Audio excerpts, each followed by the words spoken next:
और आपको बताएं कि वज़ीर आला केपी की बिलावल को गवर्नर हाउस दाखिले से रोकने की धमकी। पीपल्स पार्टी के केपी का बिलावल को गवर्नर हाउस पेशावर मदऊ करने का फैसला जरा के मुताबिक बिलावल भुट्टो जरदारी के आइंदा हफ्ते पेशावर के दौरे का इम्कान है। बिलावल गवर्नर हाउस में पार्टी रहनुमा कारकुनान से मुलाकातें करेंगे।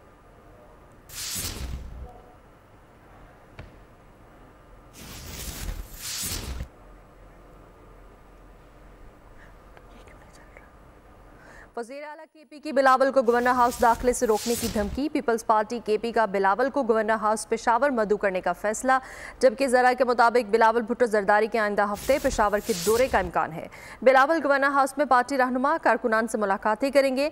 पीपल्स पार्टी केपी ने दौरे की तारीख के लिए काम शुरू कर दिया है। आपको बता रहे हैं कि वज़ीर आला केपी की बिलावल को गवर्नर हाउस दाखिले से रोकने की धमकी। पीपल्स पार्टी केपी का बिलावल को गवर्नर हाउस पेशावर मदऊ करने का फैसला और बिलावल भुट्टो जरदारी के आइंदा हफ्ते पेशावर के दौरे का इम्कान है।